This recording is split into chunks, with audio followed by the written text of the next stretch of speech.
Hello everyone, MemeUniverse here, and today I'm going to be doing episode 2 of Yay or Nay. So, I'm sorry for not uploading recently. I don't know why I keep forgetting, but I just do. I forgot that I was playing in episode 2 of this series, so I decided to do it now. And I made some improvements since the last episode, because to be honest, that wasn't really that great. This probably still won't be that great, but it's definitely an improvement.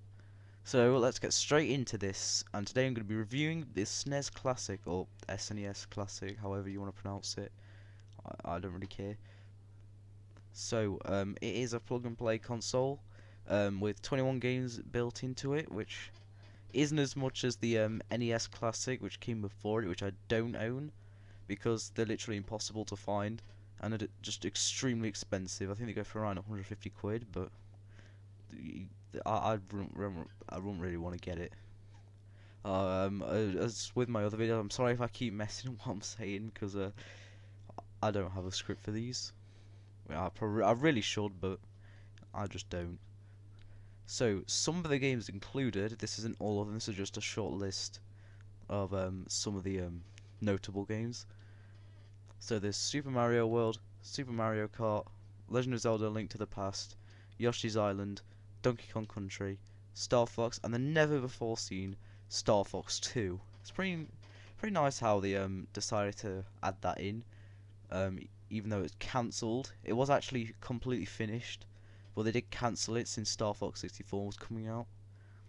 Strange how they decided to keep it in Star Fox even in the European version, which it wasn't even called Star Fox, I believe. I believe it's called Star Wing, but it doesn't really matter.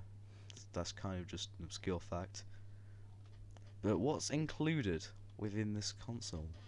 Well, not within the console, within the box. You know what I mean. So the console's included 2 SNES controllers, which are absolutely amazing.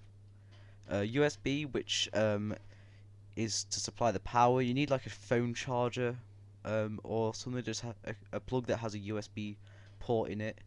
I use one of my phone chargers. So then it comes with a HDMI cable, and that's it. You literally don't get anything else. Well, you get a couple game manuals, but who really cares about them? The internet is a thing. So, then again, why do consoles even come with manuals anymore? Doesn't make sense. The console itself, there are 3 versions based on the regions: NTSC, PAL, and Japanese. So the NTSC is completely different to the other two. The other two are quite similar, just the name's a little bit different. Then there's a similar UI and features to the NES Classic. Actually, the UI is completely the same. It's just got the different games and the different logo and stuff like that. It comes with 2 SNES controllers, just as I said before, and they actually use the same plug as Wii accessories like the nunchuck and the classic controller. So I haven't tried this yet, but I believe you could probably use this for the Virtual Console if you have any SNES games on there. Or I'm not sure if it worked with any others, but definitely doesn't work with the N64 because you need the classic controller for that. So 21 games built in, as I previously said, and it's much smaller than the original, and it supports HDMI, and that's it for that. So there are some extra features within the option menu. So there are 3 video settings: a CRT filter, which is for all those old school gamers out there who remember having CRT TVs. I'm not one of them. I grew up with all this fancy schmancy HDMI stuff. 4x3 mode, which is just the standard mode, and Pixel Perfect. I'm not really sure what this actually does, but I'm pretty sure it just makes it look better.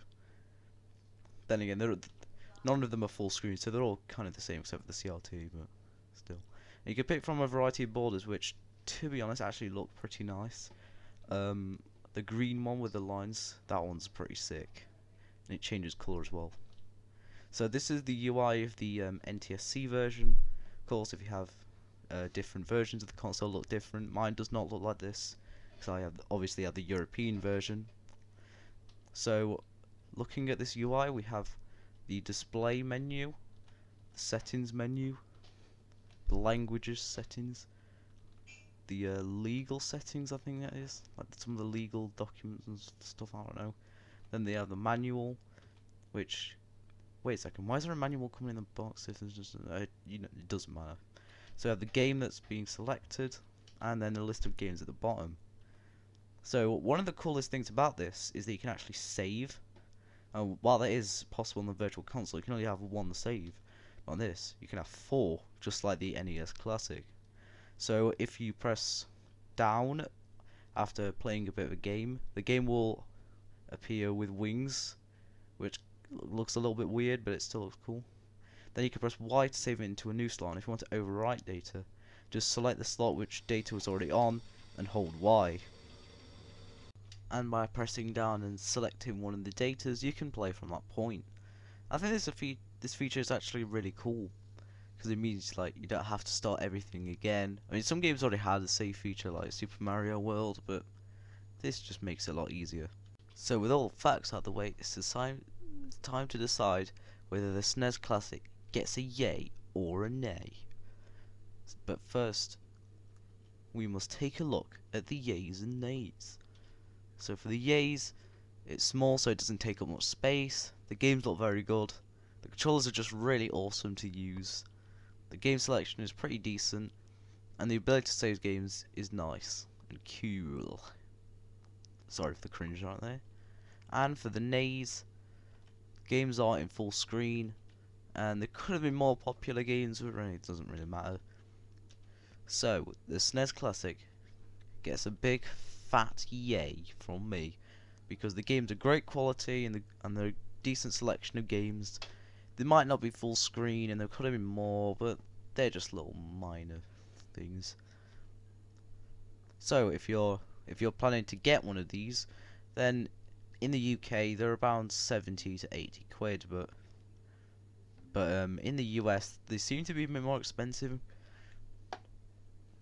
Some depends where you get it from, but they're usually around $100, which is the same price as they are here, because these are actually in stock unlike the NES Classic. So that was the end of this video, but for the next review I want you to vote which one is next. Do you want to see a review on Fortnite or a review on Hello Neighbor? Just comment which one you want to see in the description, and I will do a review on that when I can be bothered to. Yeah, I don't really know when I'm going to do a review on this. But anyway, that was Yay or Nay episode 2. Thanks for watching.